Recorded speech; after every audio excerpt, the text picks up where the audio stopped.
और ब्रेक के बाद गुड मॉर्निंग कश्मीर में एक बार फिर से आपका इस्तकबाल करते हैं।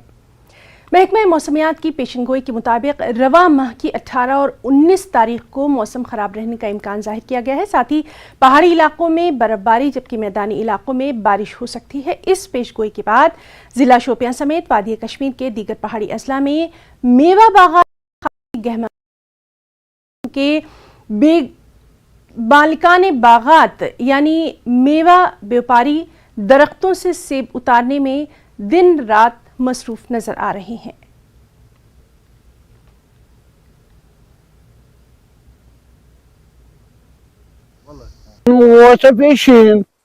लिहाजा ने शुर बोल तो वह क्या करवालन च चूंट वजह छो और वो न्यूल अत क्या पगह अत पगह नीलिस के अगर वजल आसे वजलस यह वाव ते पे वनकन 100 रुपये 900 रुपये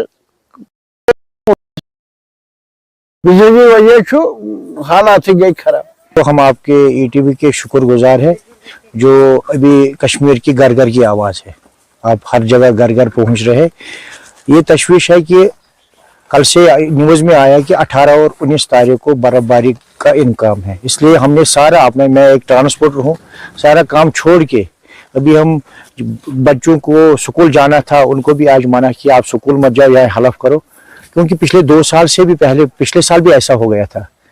टाइम से पहले बर्फ आ गया तो नुकसान करोड़ों हजारों करोड़ का नुकसान हो गया पिछले साल भी, और खासकर हो गई। जो पेटी पिछले साल 32 रुपए में बेचती थी आज वो 50 रुपए में बेच रही है। जो लकड़ी की पेटी पिछले साल 45 रुपए में बिक रही थी आज वो 110 में बिक रही है।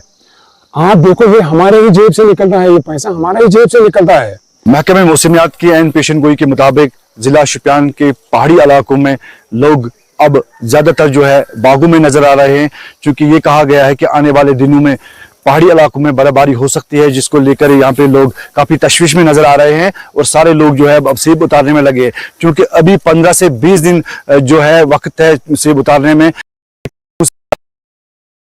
कच्चा मेवा भी है वो भी लोग उतारने लगे हैं, क्योंकि अगर जो है अगर सेब पेड़ों पे रह गया तो यकीनन बर्फबारी से काफी नुकसान हुआ। पिछले साल भी अरबों करोड़ों रुपयों का नुकसान हुआ, क्योंकि पिछले साल भी बेवक्त बर्फबारी हुई थी। इरशाद मलिक, न्यूज़ 18 नेटवर्क, शोपियान।